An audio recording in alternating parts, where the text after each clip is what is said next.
안녕하세요. 타타오입니다. 오늘 여러분의 소중한 간에 대해서 이야기할까 합니다. 간이 좋고 나쁨에 따라 몸에 어떤 연관이 있는지 알아두시면 좋겠죠? 우선 질병이라는 단어를 먼저 살펴봅니다. 참 말도 많고 탈도 많은 요놈의 질병. 인생살이에서 이것 없이 지나가는 사람은 하나도 없을 겁니다. 그러니 그러려니 하고 살까요?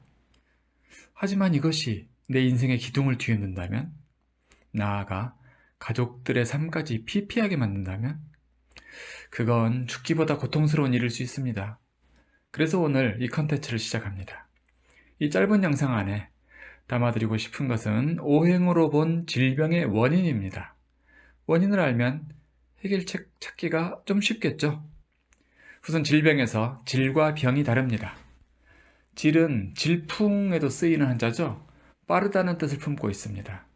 즉 빨리 몸에 침범하지만 빨리 빠져나가기도 하는 병입니다.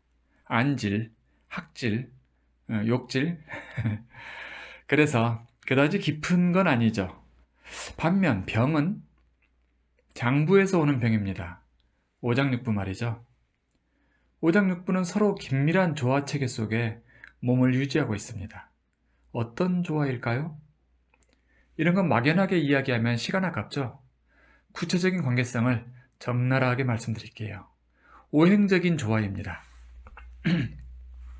목과 토금수가 오행이죠? 우리 오장육부가 이런 오행의 성질을 띠고 있습니다. 세종대왕도 말씀하셨듯이 천지 모든 것이 음양오행의 원리에서 하나도 벗어날 수 없다. 그렇게 천명하셨죠.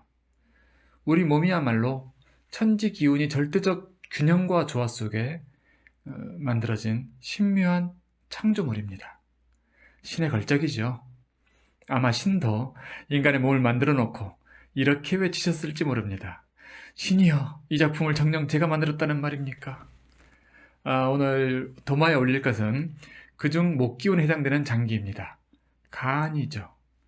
목은 시작, 생장, 도전의 심볼이죠. 그게 간입니다. 제 말을 무조건 그러려니 하지 마세요.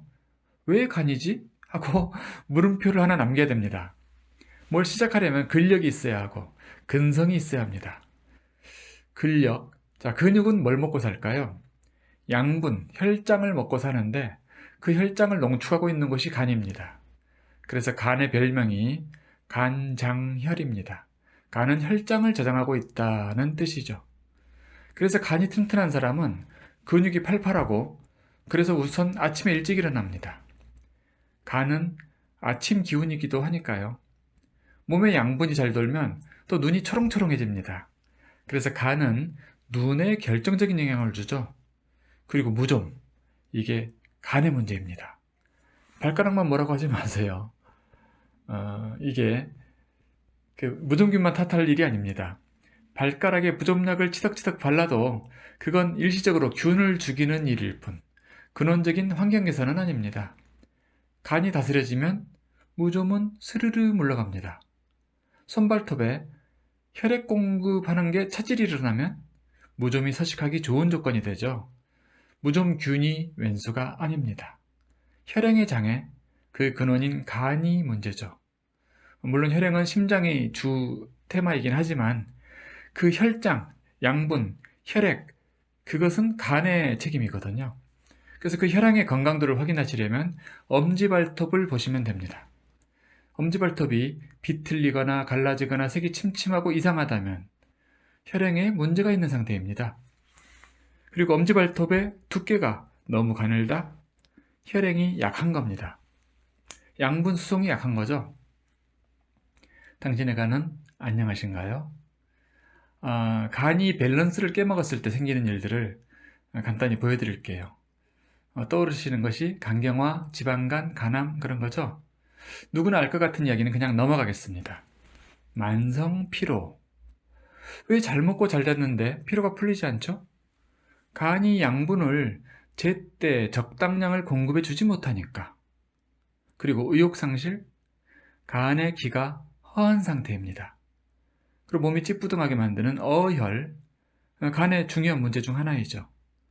그리고 분노 조절 장애, 그런 게 있을 수 있어요. 최근 들어서 신랑이 유독 짜증을 낸다. 뭐 특정 정치인을 막 미워하는 소리를 한다. 예전보다. 또는 심지어 가족에게도 까칠하고 화를 버럭 내고 이런 어떤 모습을 보인다면은 간 때문입니다. 뭐라고 야단치지 마시고 미워하지 마시고 그분의 간을 돌봐드리세요. 여성 입장에서는 간이 제고시를 못하면 신속하게 폐경이 됩니다. 혈장의 신진대사가 그나마 힘겹다는 뜻이죠. 그러면 몸에 어혈이 더욱 쌓이기 좋은 조건이 됩니다. 자꾸 억울한 생각이 드나요? 그게 바깥의 무엇 때문이라고 한탄하기 전에 내 간을 돌아보세요. 억울도 간이 관장합니다. 그래서 억울하고 화나면 온몸 근육이 어떻게 되죠? 힘이 막 들어가요. 손발톱도 간 관할인 거 모르셨죠? 간은 참으로 고마운 장기입니다. 손톱 발톱을 재생시키잖아요. 이게 무슨 의미일까요? 근육도 재생시킨다는 뜻입니다. 혹시 당신이 60대인가요? 운동해보세요. 근육은 나이 관계없이 여전히 생기고 늘어납니다. 정말 감사한 일이죠. 그래서 몸이 1000냥이면 간이 900냥이라고 하는 겁니다. 우리에게 불사의 회춘 장기가 있으니 그게 간입니다. 불면 간과 직통 연관됩니다. 악몽과 불안까지도 간의 관할이죠. 안구가 뻑뻑하고 건조하신가요? 간에게 가서 따지셔야죠. 불사가 눈한테 책임 묻지 마세요. 녹내장, 백내장 마찬가지입니다. 녹내장은 간에 습열이 찬 상태이고 습기 있는 열, 백내장은 눈에 조열이 찬 상태입니다. 건조한 열 말이죠. 눈알이 빠질 것 같나요? 간에 열을 빼주면 됩니다. 심지어 생명도 간에 풍이 온 것입니다. 이걸 간풍이라고 해요. 이제 간의 역할, 느낌, 약간은 감이 오시죠? 그럼 이쯤에서 이런 질문이 나오셔야 합니다. 그래서 어쩌라고? 그렇죠? 간을 온전하게 하는 방법은 몇 가지가 있습니다. 그 중에 여러분이 따라서 할 수 있는 것을 제안해 드려야겠죠? 가끔 부항을 등에 해주시면은 어혈이 풀리면서 혈행이 잘 돌아갑니다. 부항 좋아요. 하지만 그런 방법은 일시적이죠? 임시방편이고 근원적인 대응은 아닙니다. 간이 목기운이라는 것이 중요 포인트죠. 간은 목기운의 파동 에너지를 띠고 있다는 뜻입니다. 그러므로 목기운의 파동인 기역, 키역 등의 소리 파동이 훼손되지 않는 것이 중요합니다. 구체적으로 알고 싶죠?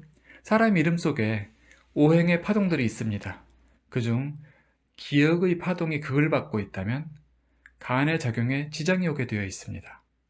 목기운을 극하는 금기운의 장부, 즉 폐나 대장도 같이 손상이 와요.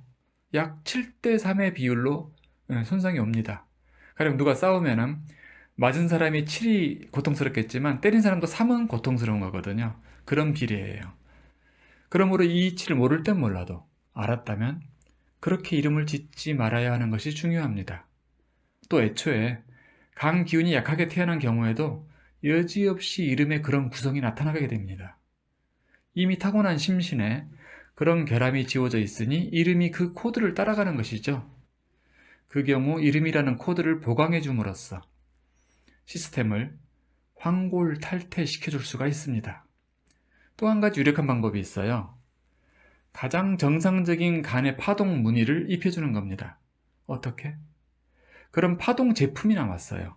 이미 독일에서 나와서 전 세계 많은 나라에 보급이 됐는데 미국, 일본도 아직 한국에는 들어오지 않은 상태입니다. 아마도 시간 문제겠죠? 간의 원형 회복이라는 측면에서는 그런 것도 탁월한 방법입니다. 그런데 이름에서의 장애 파동을 제거하는 것은 사실 기본적인 대안이 됩니다. 그것이 단지 간에 국한되는 일이 아니기 때문이죠. 생년에 따라서 그것이 돈에 해당되기도 하고, 그 목기운이 말이죠. 배우자에 해당되기도 하고 자녀에 해당되기도 합니다. 다 떠나서 더 심플한 방법. 다 귀찮아. 난 아주 쉬운 거, 돈 하나도 안 들고 제일 쉬운 걸 가르쳐줘 라고 하신다면 이렇게 대답해야 할지도 모릅니다. 간에게 촉촉함을 주고 간 에너지를 상승시키는 한마디 진언이 있습니다. 고맙다, 간. 틈틈이 그 진언을 말해주세요. 간이 기뻐합니다. 간이 안도하죠. 괜히 응용하신다고 감사의 간 이러시면 안 됩니다. 고맙다, 간.